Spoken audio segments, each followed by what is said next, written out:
নমস্কার, আমি রাতুল মুখার্জি। আমি রূপাঞ্জনা মিত্র। কালিয়াচক চ্যাপ্টার 1 বলে একটি ছবি 14ই জুন রিলিজ করবে। আজকে সেটা ট্রেলার রিলিজ করলো এবং এই ছবিটা নিয়ে যদি বলি, একটা নতুন ধারার বাংলা ছবি, একটা ক্রাইম অ্যাকশন থ্রিলার, এই জনারটাতে কাজ আমরা করার চেষ্টা করেছি। বেশ কিছু প্রতিকূলতা ছিল, কিন্তু সেগুলোকে কাটিয়ে উঠে আপনাদের সামনে একটা খুব রেলিভেন্ট একটা ভালো বাংলা ছবি আনার চেষ্টা আমরা করেছি। 14ই জুন রিলিজ করবে। আপনারা কিন্তু অবশ্য করেই চেষ্টা করবেন আপনাদের মূল্যবান সময় বের করে কালিয়াচক দেখার। আমি রূপাঞ্জনাকে কিছু বলবো। কালিয়াচক চ্যাপ্টার 1 14ই জুন রিলিজ করছে। একটু অন্য ধারার ছবি, অন্য রকমভাবে গল্পটা বলা হয়েছে। সচরাচর আমরা বাংলা ছবির ক্ষেত্রে অনেক ধরনের ছবি দেখেছি, এটাও নিজের জায়গা থেকে একটা আলাদা ধরন হয়তো রিপ্রেজেন্ট করতে চলেছে। আর আপনাদেরকে বলবো, খুব ফ্রেশ একটা টিম কাজ করেছে, সবাই ভীষণ খেটেছে এই ছবির জন্য। এমন এমন জিনিস আমরা দেখেছি চোখের সামনে, যেটা ভীষণ অভিনেতা হিসেবে, শিল্পী হিসেবে আমাদেরকে খুব আলাদা ইন্সপিরেশন দেয়। আমরা সেটা প্রোডাকশনের তরফ থেকে দেখেছি, আমরা সেটা অভিনেতা, আমাদের ডিরেক্টরাল ইউনিটের তরফ থেকে দেখেছি, সবার তরফ থেকে দেখেছি। সুতরাং it is a very different film. আমরা অন্যরকম একটা ছবি দেওয়ার চেষ্টা করেছি। আমার চরিত্র একটু অন্যরকম কথা বলে। ওসি সুধা মালাকারের চরিত্র আমি অভিনয় করছি কালিয়াচক চ্যাপ্টার 1-এ। তো সেই সম্পর্কে আমি এখন বিস্তারিত কিছু বলবো না, সেটা পর্দায় আপনারা দেখুন আর নিজে থেকে ঠিক করুন। আজকের দিনে দাঁড়িয়ে ওসি সুধা মালাকার, মানে অফিসার ইনচার্জ অফ কালিয়াচক থানা, সে কি বিষয় বা কি বক্তব্য রাখতে চাইছেন সেটা আপনাদের কাছে আলাদা করে সে বলবে পর্দায় দেখলে। কালিয়াচক নিয়ে বিতর্ক একটা সম্প্রতি হয়তো সৃষ্টি হয়েছিল, সোশ্যাল মিডিয়াতে আমরা দেখেছিলাম, কোনো হ্যাশট্যাগ জেনারেটেড হয়েছিল বা বয়কট মুভমেন্ট শুরু হয়েছিল। আগে থেকেই বলছি যে দেখুন, এইটা কাউকে আলাদা করে হার্ট করার জন্য ছবিটা তৈরি করা হয়নি, কোনো জায়গা বিশেষকে বদনাম করার জন্য ছবিটা তৈরি করা হয়নি। আজকের সমাজে দাঁড়িয়ে সবার নিজের গল্প বলার অধিকার আছে। কিছু সংখ্যক মানুষ তাদের বৃহত্তর স্বার্থে একটা গল্প বলতে চেয়েছে, আর সেটার হয়তো সমাজের দিক থেকে যে গল্পগুলো এখন বলা দরকার সেরকম একটা পদক্ষেপ নিয়েছে। আর তার হয়তো দুরকম থাকে, দুরকম আউটকাম হতে পারে, তারা মিসজাজড হতে পারেন। এই ক্ষেত্রে আমার মনে হয় যে কালিয়াচক চ্যাপ্টার 1-কে মিসজাজ না করে আপনারা প্লিজ প্রেক্ষাগৃহে গিয়ে ছবিটি দেখে তারপরে আপনারা আপনাদের মতামত জানাবেন। এই সময় দাঁড়িয়ে যে কথাগুলো বলা খুব আবশ্যক, সেই কথাগুলো বলা হয়েছে কালিয়াচক চ্যাপ্টার 1-এ। বিশেষ করে এমন একটা বিষয় নিয়ে আলোচনা করা হয়েছে যেই বিষয়টা কিন্তু ভীষণ ইম্পর্ট্যান্ট, একটা প্যান্ডেমিক নিতে চলেছে। সেটা ছবিটা না দেখলে আপনাদেরকে এক্ষুনি বলা যাবে না, তাহলে থ্রিলারের মজাটাই হারিয়ে যাবে। It's a thriller genre film. আর মুভমেন্ট তো অনেক ছবির ক্ষেত্রে ভালো আর খারাপ হতেই পারে, কিন্তু এই ক্ষেত্রে আমার মনে হয় যে ওই মুভমেন্টে যারা বলেছেন কথা, বয়কটের কথা, আমার মনে হয় তারা নিজেদের ভুলটা বুঝতে পেরেছেন।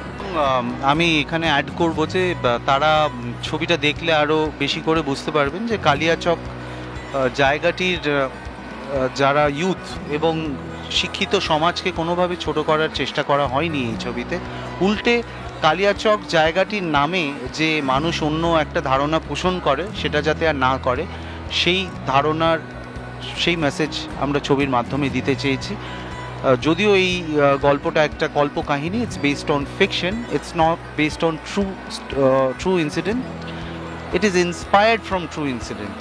কালিয়াচক জায়গাটার যেহেতু ঘটনাচক্র, সেই জায়গাটায় কালিয়াচকে ঘটনাটা ঘটেছিল, কাজেই কালিয়াচক চ্যাপ্টার 1 নাম। সব জায়গায় খারাপ ভালো মিশিয়েই লোকজন বাস করেন। আমরাও আমাদের ছবিতেও সবাই খারাপ, সবাই যে খারাপ তাও নয়, আবার সবাই যে ভালো তাও নয়। যেটা সত্যি সেটাকেই আমরা দেখানোর চেষ্টা করেছি, এবং it's a fictional story, it's not a real story, এটা আমি বলে রাখি। কাশ্মীর আমি প্রথম গেলাম কাশ্মীরের, রাতুল আগে গেছে দুবার। তো আমি একবার এর আগে গেছিল, এই আমার সঙ্গে সেকেন্ড টাইম, ও তার আগে বাবা মাদের সাথে গেছিল। আমার জন্য তো আমি মানে it was my dream destination. মানে if given a choice between Switzerland and Kashmir, I will definitely take Kashmir at any time. প্রচণ্ড চ্যালেঞ্জের মুখে দাঁড়িয়ে একটা জায়গা যেটা অনেক সময় ডিসকানেক্টেড হয়ে গেছিলো, সেই জায়গাটা আবার কানেক্টেড হওয়ার চেষ্টা করেছে। সেই মানুষের কথা, তাদের ছেলেবেলার কথা শুনতে পেরেছে ওখানে বসে, তারা আমাদেরকে এত আপন করে বলেছে। তার মানে তারা ভালোবাসার আন্তরিকতা পাওয়ার জন্য কতটা মুখিয়েছিল। তো এই উষ্ণতা, এই ভালোবাসা আমি কিন্তু চট করে অন্য শহরে গিয়ে পাবো না, যেহেতু এটা কাশ্মীর। আর মানুষরা ভীষণ সরল ওখানকার, ভীষণ আলাদাভাবে সবাইকে দেখে, আর তারা সত্যি মনে করে যে অতিথি দেবো ভব। সুতরাং আমরা যখন থেকে কাশ্মীরে পা রেখেছি, আমরা বলে না রুমির কথায়, what you seek is seeking you, আমরা সেরকমই মানুষজনকে পেয়েছি। পুরো throughout the journey it was only good people who were associated with us. ওখানে অনেক নতুন ট্যালেন্টসদের আমরা পেয়েছি। আর সুতরাং ইট ওয়াজ আ বিউটিফুল জার্নি। আমাদের নিজেদের জন্য একটা ভীষণ শিক্ষণীয় জার্নি ছিল।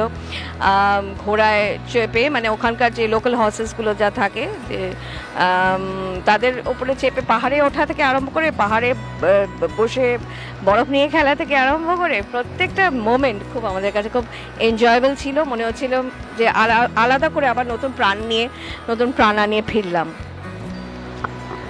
আমার ক্ষেত্রেও তাই। কাশ্মীর এই নিয়ে দ্বিতীয়বার গেলেও এত ছোটবেলার প্রথমবার গেছি যে এটাকেই বলা যেতে পারে যে প্রথম মেমরি। যদি ওই ফেন্ট মেমরি বা ফেন্ট ওইগুলো আমাকে, আমার যা মেমরি ছিল, খুব সাহায্য করেছে কোথায় কোথায় যাব সেটা ডিসাইড করতে, এবং কি কি কুইজিন খাবো আমরা সেটা। অনেক বন্ধুরাও বলেছে এটা খেও সেটা খেও।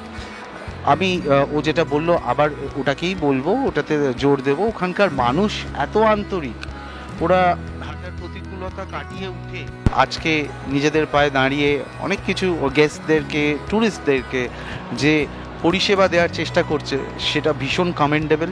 ওরা ওদের জায়গাটাকে, মানে আমরা যে মেমোরি নিয়ে ফিরলাম সেটা দারুণ মেমোরি, আর সেটা সম্ভব হয়েছে ওখানকার মানুষজনের জন্য। আমি ওখানকার মানুষজনদের কাছে ভীষণ কৃতজ্ঞ আমাদের এই ট্রিপটাকে এত মেমোরেবল করে তোলার জন্যে। রূপাঞ্জনার, রিয়ানের এবং আমাদের তিনজনের আমাদের তিনজনের ট্রিপটা ভীষণ মেমোরেবল। ওখানকার মানুষ, ওখানকার সিনিক দৃশ্য, এবং of course we had our own company, 3 of us। আমরা যেখানেই যাই আমরা খুব আনন্দই করি।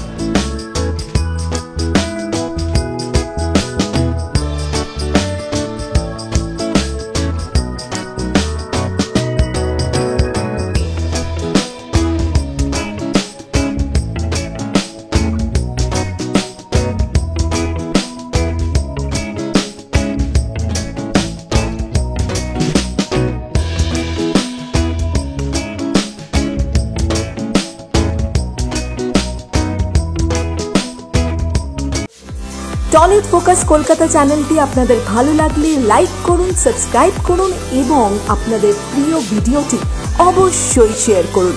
Tollywood focus Kolkata.